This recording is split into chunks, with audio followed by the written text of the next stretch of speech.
សួស្តីអ្នកទាំងអស់គ្នាវិលស្វាគមន៍សាជាថ្មីម្ដងទៀតមកកាន់ Channel របស់ Admin ហើយថ្ងៃនេះផងដែរសូមមកតាមដានទស្សនានៅព័ត៌មានជាបន្តទៀតដូចតទៅសម្រាប់ថ្ងៃអាទិត្យទី22ខែមិនិនាឆ្នាំ2026នេះ Admin នឹងលើកយកព័ត៌មានខ្លីមួយទាក់ទងនឹង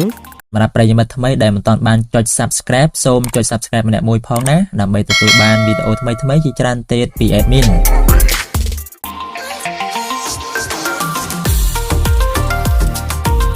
ខ្លាចគ្រប់គ្នាអត់ដឹងយើងបានឡើងទៅវគ្គ8ក្រុមចុងក្រោយក្នុងពានរង្វាន់ FA Cup និង Champions League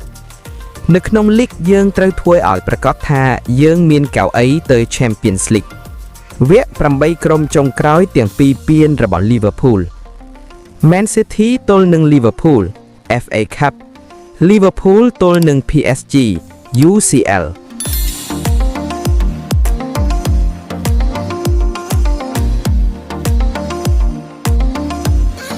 ជុំក្រដាស់អីទៀតហើយដូចជាតាមអត់ទាន់សោះ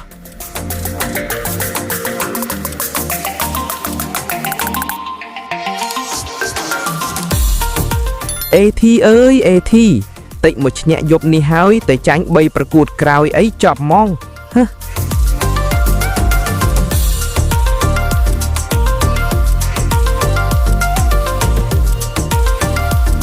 AT Madrid មានការកើនឡើងហ្វេនមួយរាត្រីគួរឲ្យកត់សម្គាល់ព្រោះបើ AT Madrid ឈ្នះយប់នេះ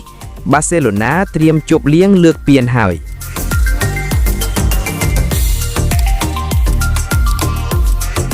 តើក្រុមណាជាម្ចាស់ពាន EFL Cup លើយប់នេះ